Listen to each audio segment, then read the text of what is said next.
Welcome to Good Life Educare. आज है 17 जुलाई 2023 और 17 जुलाई 2023 से करंट अफेयर्स के जितने भी इंपॉर्टेंट क्वेश्चन बन सकते हैं सारे हम इस वीडियो में डिस्कस करेंगे और हर क्वेश्चन से रिलेटेड इंपॉर्टेंट फैक्ट्स भी मैं आपको बताऊंगा। तो आप पूरा वीडियो बहुत ध्यान से देखिए। लास्ट में मैं आपसे क्वेश्चन भी पूछूंगा, उसका आंसर आपको कमेंट बॉक्स में बताना है। आप इस वीडियो का PDF फाइल आप इस वीडियो के डिस्क्रिप्शन बॉक्स में दिए गए टेलीग्राम चैनल पर जाकर डाउनलोड कर सकते हैं। तो चलिए एक एक करके सारे क्वेश्चन को देखते हैं। तो पहला क्वेश्चन है, हाल ही में विश्व अंतर्राष्ट्रीय न्याय दिवस कब मनाया गया है? तो अभी हाल ही में विश्व अंतर्राष्ट्रीय न्याय दिवस कब मनाया गया है? तो 17 जुलाई को, यानी कि आज के दिन ही विश्व अंतर्राष्ट्रीय न्याय दिवस मनाया गया है। तो चलिए जुलाई महीने से कौन कौन से इंपॉर्टेंट दिवस मनाए गए हैं। तो 1 जुलाई को राष्ट्रीय चिकित्सा दिवस मनाया गया है और राष्ट्रीय डाक कर्मचारी दिवस भी मनाया गया है। 2 जुलाई को विश्व खेल पत्रकार दिवस मनाया गया है। 3 जुलाई को अंतर्राष्ट्रीय प्लास्टिक बैग मुक्त दिवस मनाया गया है।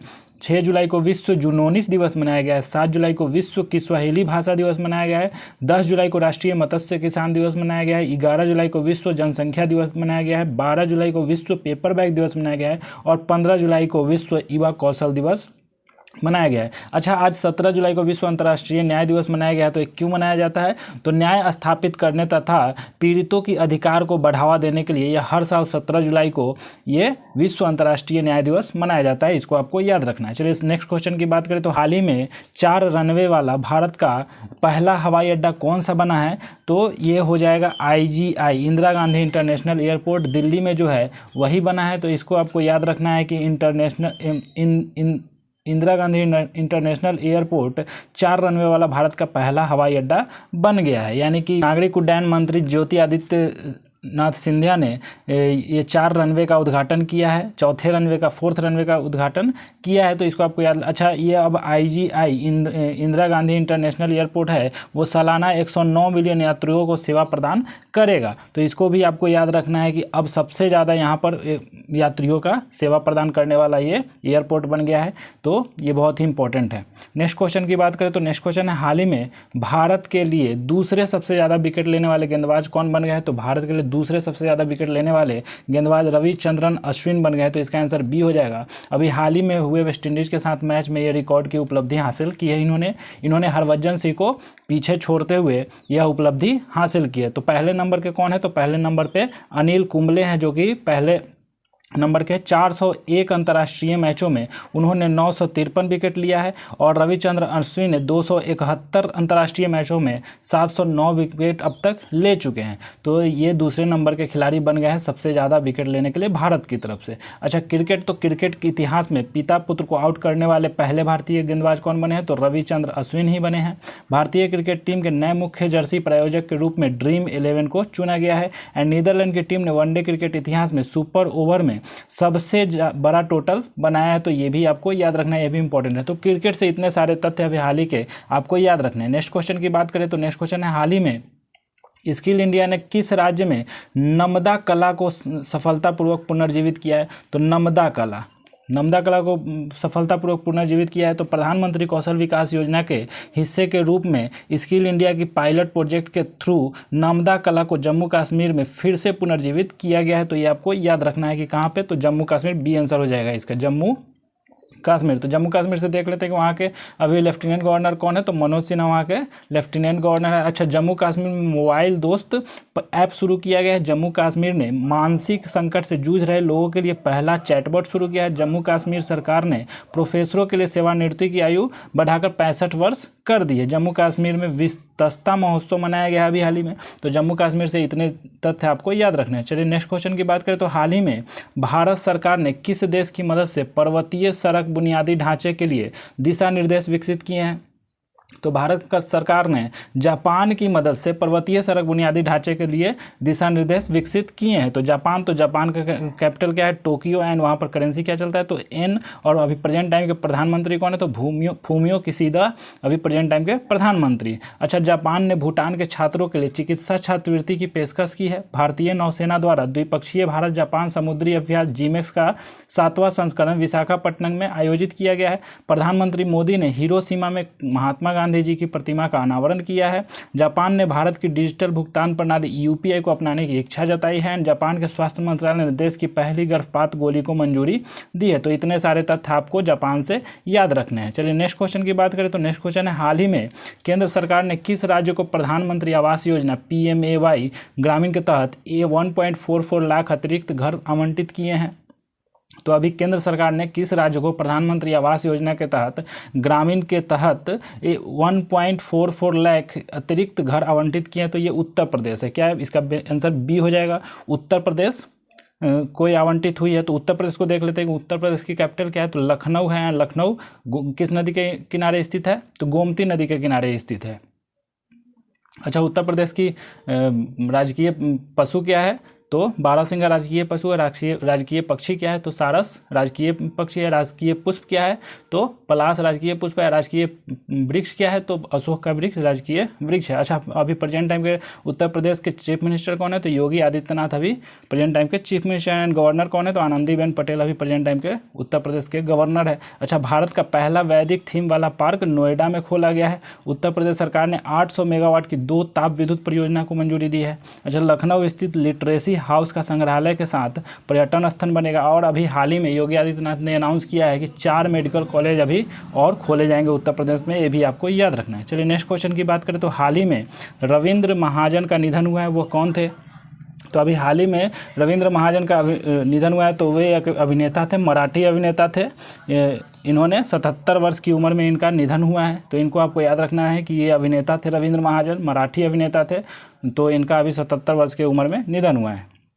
नेक्स्ट क्वेश्चन की बात करें तो हाल ही में भारत और किस देश ने 3 स्कॉर्पियन पनडुब्बी के निर्माण के लिए समझौता किया है? तो स्कॉर्पियन पनडुब्बी के निर्माण के लिए भारत और फ्रांस ने समझौता किया है। तो फ्रांस में अभी हाल ही में प्रधानमंत्री वहाँ पर गए थे, उसके दौरे पर थे, आधिकारिक दौरे पर थे। तो फ्रांस को देख लेते हैं। फ्रांस की कैपिटल क्या है? पेरिस है। वहाँ पर करेंसी क्या चलता है? तो यूरो चलता है। अभी प्रेजेंट टाइम के प्रेसिडेंट कौन है? तो इमैनुअल मैक्रोन अभी प्रेजेंट टाइम के प्रेसिडेंट है। अच्छा, अभी बास्टल डे, अभी बास्टल परेड वहाँ पर हुआ है। बास्टल डे मनाया गया 14 जुलाई को। तो वहाँ पर विशेष अतिथि के रूप में नरेंद्र मोदी को बुलाया गया था। फ्रांस के वर्सेल में भारत एक नया वाणिज्य दूतावास खोलेगा। और प्रधानमंत्री को फ्रांस के सर्वोच्च सम्मान Grand Cross of the Legion of Honour से सम्मानित किया जाएगा। यानी कि फ्रांस के जो सर्वोच्च सम्मान है Grand of the Legion of Honour से सम्मानित किया गया है अभी प्रधानमंत्री मोदी को।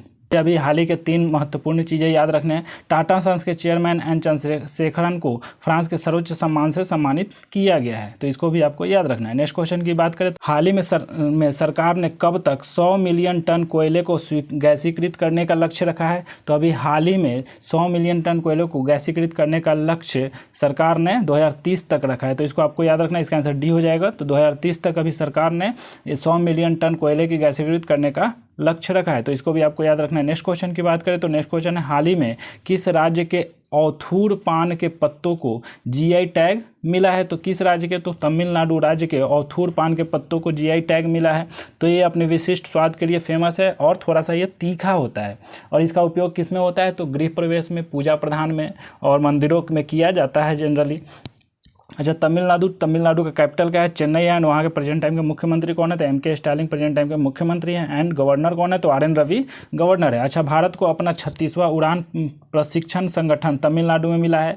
और तमिलनाडु को पहला मिला है 2023 में। भारत के शीर्ष इलेक्ट्रॉनिक्स निर्यातक के रूप में तमिलनाडु उभरा है। भारत की पहली पुलिस ड्रोन यूनिट चेन्नई में शुरू की गई है। तमिलनाडु में हाथी के ली गई तस्वीर ड्रोन फोटो अवार्ड में विजेता बनी है। तमिलनाडु ने सीनियर महिला राष्ट्रीय फुटबॉल चैंपियनशिप जीती है। तो इतने सारे तथ्य आपको तमिलनाडु से याद रखने। चलिए नेक्स्ट क्वेश्चन की बात करें तो हाल ही में किस देश ने बढ़ती खाद्य कीमतों के निपटने के लिए आपातकाल की घोषणा की है? तो अभी नाइजीरिया ने बढ़ती खाद्य कीमतों से निपटने के लिए आपातकाल की घोषणा की है। तो नाइजीरिया की कैपिटल क्या है? तो अबुजा अभी यहाँ का कैपिटल है। एंड नाइजीरियन नायरा यहाँ का करेंसी है। अभी प्रेजेंट टाइम के प्रेसिडेंट कौन है? तो बोला अहमद तिनाबू अभी प्रेजेंट टाइम के प्रेसिडेंट है। तो नेक्स्ट क्वेश्चन की बात करें तो नेक्स्ट क्वेश्चन है, हाल ही में किस राज्य ने नीलामी के लिए सबसे बड़ी संख्या में खनिज खंडों की घोषणा की है? तो अभी मध्य प्रदेश ने सबसे बड़ी संख्या में खनिज खंडों की घोषणा की है। कितनी संख्या है इसकी? तो 51 खनिज खंडों की नीलामी के लिए घोषणा की है। तो मध्य प्रदेश की कैपिटल क्या है? भोपाल है। भोपाल में ही है भोजताल। और मध्य प्रदेश की अभी चीफ मिनिस्टर कौन है? तो शिवराज सिंह चौहान है। एंड वहाँ के गवर्नर कौन है? तो मंगूबाई सी पटेल अभी प्रेजेंट टाइम के गवर्नर है। अच्छा, मध्य प्रदेश के स्कूली पाठ्यक्रम में सावरकर पर अध्याय शामिल किया गया है। मध्य प्रदेश की हॉकी टीम ने हॉकी इंडिया जूनियर पुरुष राष्ट्रीय चैंपियनशिप 2023 जीती है। राष्ट्रीय जल पुरस्कार 2022 में सर्वश्रेष्ठ राज्य श्रेणी में प्रथम पुरस्कार मध्य प्रदेश को मिला है। तो इसको आपको याद रखना है। चलिए नेक्स्ट क्वेश्चन की बात करें तो नेक्स्ट क्वेश्चन है, हाल ही में कौन 19 जुलाई को ऊर्जा परिवर्तन कार्य समूह की बैठक की मेजबानी करेगा? तो 19 जुलाई को ऊर्जा परिवर्तन कार्य समूह की बैठक की मेजबानी गोवा करेगा। तो इसको आपको याद रख लेना है कि गोवा का कैपिटल क्या है? पणजी है। एंड अभी प्रमोद सावंत वहाँ के चीफ मिनिस्टर है। एंड गवर्नर कौन है? तो PS श्रीधरन पिल्लई अभी प्रेजेंट टाइम के चीफ मिनिस्टर है। अच्छा, गोवा से देख लेते हैं कि गोवा का स्थापना दिवस कब मनाया जाता है? तो 30 मई को स्थापना दिवस मनाया जाता है। और मुक्ति दिवस कब मनाया जाता है? तो 19 दिसंबर को मुक्ति दिवस मनाया जाता है। और यह मुक्ति दिवस क्यों मनाया जाता है? तो 19 दिसंबर 1961 को ही गोवा पुर्तगाल से मुक्त हुआ था, इसलिए 19 दिसंबर को ये मुक्ति दिवस मनाया जाता है। अच्छा, गोवा से इतने सारे तथ्य आपको याद रखने हैं। अच्छा, ये देख लेते हैं कि चिल्का कालो उत्सव गोवा में मनाया गया है। G20 विकास कार्य समूह की बैठक गोवा में हुई है। केंद्रीय मंत्री भूपेंद्र यादव ने गोवा में आर्द्र भूमि बचाओ अभियान शुरू किया है। गोवा सरकार ने the vision for all school I health कार्यक्रम शुरू किया है। तो इसको भी आपको याद रखना है। नेक्स्ट क्वेश्चन की बात करें तो हाल ही में भारतीय टीम ने 64वें अंतर्राष्ट्रीय गणित ओलंपियाड में कितने स्वर्ण पदक जीते हैं? तो अभी हाल ही में भारतीय टीम ने 64वें अंतर्राष्ट्रीय गणित ओलंपियाड में 2 स्वर्ण पदक जीते हैं। तो इसको आपको याद रखना है कि यानी कि 6 सदस्यीय भारतीय टीम वहाँ गई थी और 9th पदक तालिका में 9वें स्थान पर ये रही है। और कितने? 2 स्वर्ण पदक इन्होंने जीता है। तो इसको आपको याद रखना है कि 2 स्वर्ण पदक जीते हैं और पदक तालिका में वे 9वें स्थान पर नहीं है। चलिए नेक्स्ट क्वेश्चन और आज के करंट अफेयर्स के लास्ट क्वेश्चन को देखते हैं कि हाल ही में किस राज्य की कालेश्वरम परियोजना को फिर से चालू किया गया है? तो ये तेलंगाना राज्य के कालेश्वरम परियोजना को फिर से चालू किया गया है। तो इसको आपको याद रखना है। तेलंगाना से याद रखना है कि तेलंगाना का कैपिटल क्या है? हैदराबाद। एंड वहाँ के अभी प्रेजेंट टाइम के चीफ मिनिस्टर कौन है? तो के चंद्रशेखर राव अभी प्रेजेंट टाइम के चीफ मिनिस्टर है। गवर्नर कौन है? तो डॉक्टर तमिलसाई सुंदरराजन अभी प्रेजेंट टाइम के गवर्नर है। अच्छा, मुखरा तेलंगाना का पहला बीमित गाँव बना है। तेलंगाना में 1000 साल पुरानी मूर्ति कला की अनोखी पहचान की गई है। देश की सबसे बड़ी निजी रेल कोच फैक्ट्री का उद्घाटन तेलंगाना में हुआ है। अंतर्राष्ट्रीय ग्रीन एप्पल अवार्ड से तेलंगाना को सम्मानित किया गया है। तेलंगाना सरकार ने सभी जिलों में नशा मुक्ति केंद्र खोलने की घोषणा की है। तो तेलंगाना से इतने सारे तथ्य आपको याद रखने। चलिए पिछले वीडियो का क्वेश्चन देख लेते हैं। पिछले वीडियो का क्वेश्चन था आपके लिए कि हाल ही में किसने नोटबुक LM नाम से एक नया AI आधारित आर्टिफिशियल इंटेलिजेंस आधारित नोट्स पर ऐप जारी किया है? तो यह गूगल ने किया था और ये सिर्फ US के लिए, अभी US के नागरिकों के लिए था। तो आपसे कहा गया था इसको कमेंट बॉक्स में लिखना था, ज़्यादा से ज़्यादा लिखना था। तो आपके लिए आज का क्वेश्चन है कि हाल ही में विश्व का सबसे बड़ा अंतर्राष्ट्रीय मंदिर सम्मेलन और एक्सपो कहाँ आयोजित किया गया है? तो उम्मीद करते हैं कि ये क्वेश्चन आपको अच्छा लगेगा। इसके बारे में ज़्यादा से ज़्यादा आप जानकारी जुटाएंगे, ज़्यादा से ज़्यादा इसको कमेंट बॉक्स में लिखेंगे। अगर आप चैनल पर नए हैं तो चैनल को सब्सक्राइब कर ले, अगर उसके बेल आइकन को दबा ले। अगर बेल आइकन दबा करके रखते हैं तो जब भी इस चैनल पर वीडियो डलेगा आपको सबसे पहले नोटिफिकेशन मिलेगा। तो उम्मीद करते हैं कि आपको ये वीडियो अच्छा लगा होगा। आप इस वीडियो को लाइक करें, शेयर करें, ज़्यादा से ज़्यादा लोगों तक पहुंचाएं और ज़्यादा से ज़्यादा इस चैनल को सपोर्ट करें। फिर मिलते हैं नेक्स्ट वीडियो में नेक्स्ट करंट अफेयर्स के साथ, नेक्स्ट टॉपिक के साथ। तब तक के लिए जय हिंद।